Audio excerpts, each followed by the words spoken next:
There were bright flashes of red in the sky. It's as if someone was waving around a flare light from space, faint but noticeable. We all made UFO jokes and laughed as we nailed our tents into the ground. I knew for sure that there were 5 of us. We have all been friends since early middle school and were celebrating our high school graduation with this getaway camping trip. The flashes of red must have stopped randomly as we made conversation while fixing up our tents. Dave managed to put his tent together the fastest and told us he was going to find some branches for the fire. I remember how he had worked with me at the local gas station last year. We used to do the night shift together, and it had made working at a desolate gas station much more fun than it was supposed to be. There was also Eric in the corner still reading his tent manual, fidgeting with his signature round glasses. I wasn't as close with Eric as I was with the others, but I still remember sitting with him in math class and copying his homework one time. Ava was also there talking with Sally, my cousin. Both had decided to team up and work on one tent at a time. I also have clear memories of them hanging around at school in our usual places. In fact, I even knew Ava's younger brother, as he used to beg to go with us wherever we went. I bring all this up because I'm sure that there were 5 of us including me, and that I knew everyone in the group. So Dave had went to get some branches as we pulled out some foldable chairs and set them up around the fire pit.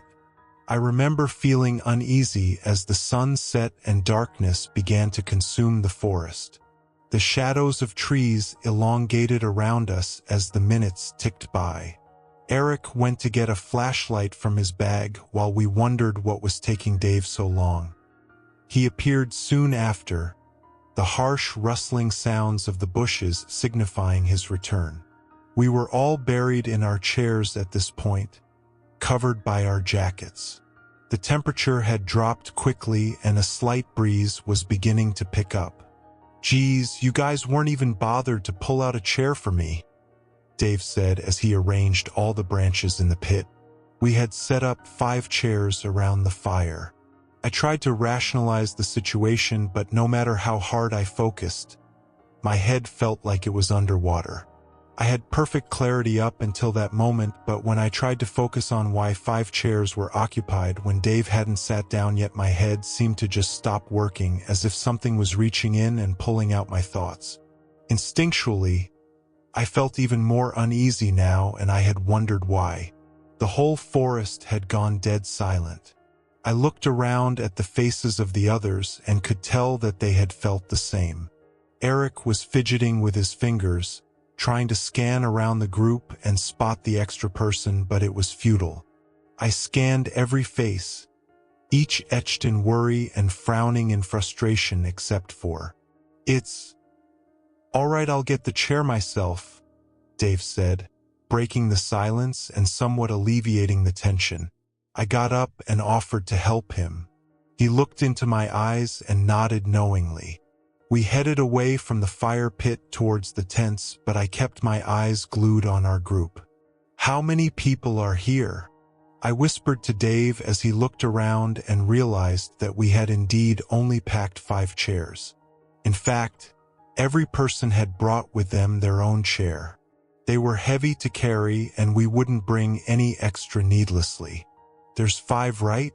I mean, there's 5 chairs," Dave replied. His voice wavered as he spoke. "No, I just think maybe one of us forgot our chair," I said. My mind was struggling to address the issue head-on and now sought to find rational excuses instead. I didn't quite feel in control of my thoughts. It felt like swimming in a dream, and if I tried to force myself to think about who the 6th person was, my head would begin to throb. "Yeah, that sounds about right actually," Dave said, relaxing and heading back to the group. When we walked back to the fire pit and circle of chairs, 2 chairs were empty. One for me and one for Dave. Everything was adding up now, even though we all agreed it wasn't before. Sally suggested we were all probably tired after the long hike to get here and probably just needed some sleep. She could have been right. We were all sleep-deprived from waking up very early today to make it on time. Ava brought out the drinks. The whole six-pack was emptied. We all moved closer to the crackling fire for warmth as we took sips from our cans and reminisced on memories of last year. Ava was in the middle of telling us about that one time she was home alone with weird things happening in her house when I got these sudden chills despite the pleasant warmth of the fire. What felt cozy and safe moments ago felt wrong now, all because I realized that there was a crucial detail I missed. "Who started the fire?" I asked, completely interrupting Ava in the middle of her story and breaking everyone else's immersion. Everyone looked momentarily annoyed until they realized they had no answer. Once again, I scanned the faces staring back at me, all barely illuminated by the light from the fire, all familiar and pale from fear. "Was it you, Dave?" Eric asked. Dave shook his head. "I think the person standing behind Jenny did it," Sally said, looking over at me. I whipped my head around so quickly it hurt. My heart was pounding in my ears. There was nothing behind me except for the encompassing darkness of the woods. Staring at those tall, dark trees behind me made me feel exposed. I felt like a lost bird in a vast field. "Wait, I don't know," Sally said. Her eyes had gone wide and she was shaking visibly. She continued to look around frantically as Ava moved over to her, placing her hands on her shoulders and trying to calm her down. "I think we should leave this place," Ava stuttered. "Yes, something just doesn't feel right, but I can't put my finger on it," Dave said. "But it's so dark out in the forest now, we'd probably get lost if we leave now," someone else said. "Yeah, I think we should stay the night and leave as soon as we can tomorrow," Eric agreed. I tried to protest but realized Eric was right. The woods harbored an oppressive darkness within which navigation would be near impossible. "Let's not sleep in our separate tents just to be safe," Sally said. We all agreed. We only brought one-person tents with us, but we could squeeze two if we tried. That way no one would be alone at night. Following this conversation, we all got up and made our pairs.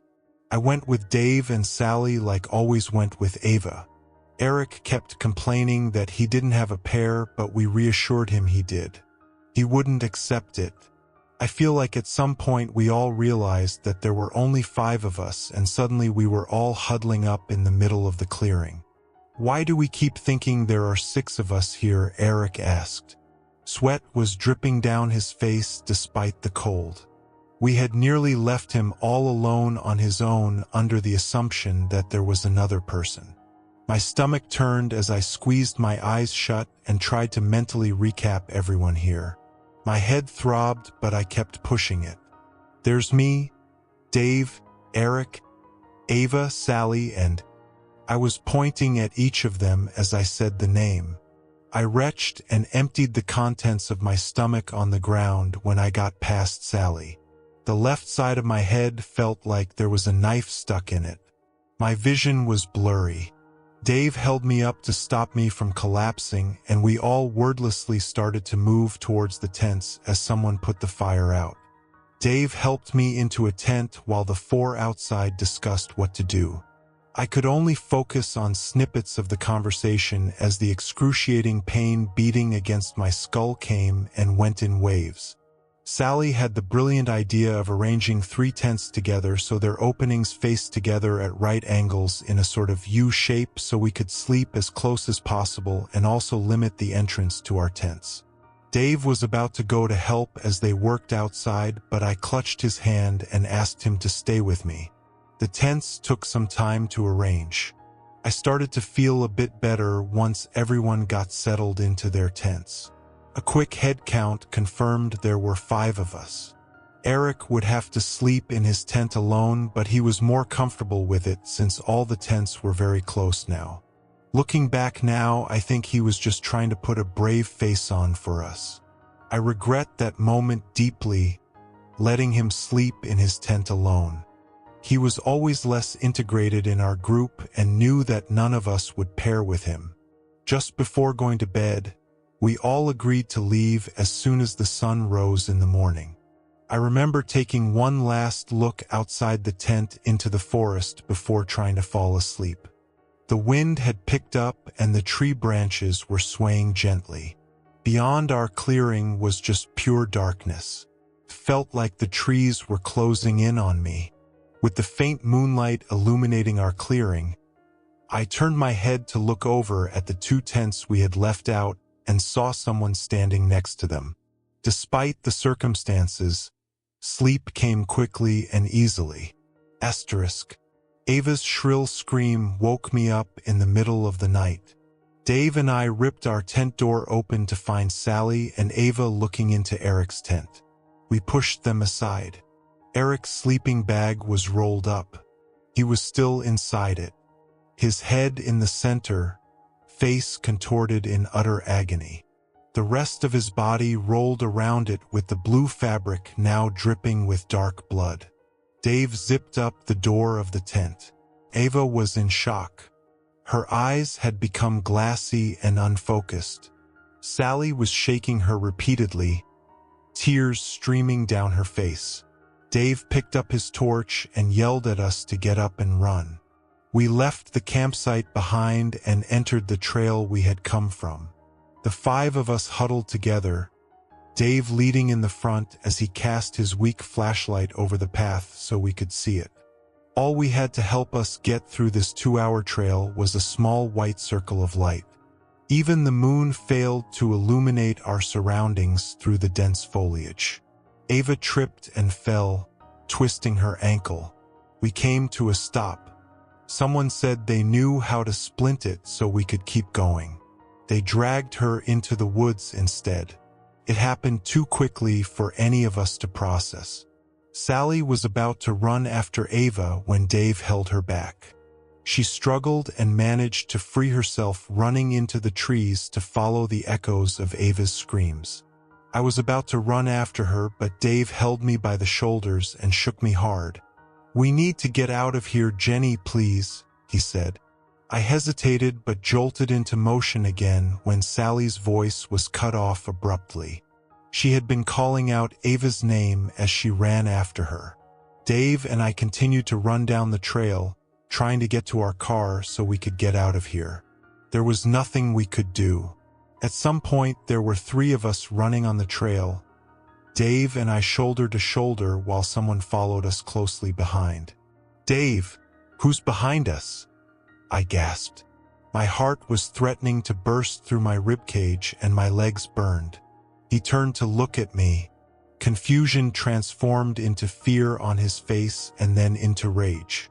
"You keep running," he told me as he produced a pocket knife from his pants. He handed me the car keys, which I nearly dropped. Then he turned around suddenly and jumped at whoever was behind us. I continued to run in fear as the sounds of a struggle grew behind me. I tripped and tumbled through the trail for what felt like hours. I didn't allow myself to stop. I almost cried when the trail ended and I walked out into the familiar car park. Not wasting a second, I ran to the car and started it up, accelerating out of that forest and onto the highway within mere seconds. I'm typing this post out at a rest stop. My phone has finally regained service and I've called 911 to try and explain the situation. I don't think they believe my version of events, but they sent a car my way regardless. As I wait, the sun is finally starting to rise. After I hit the post button on this, I'm gonna check why the person in my backseat has been so silent the whole time.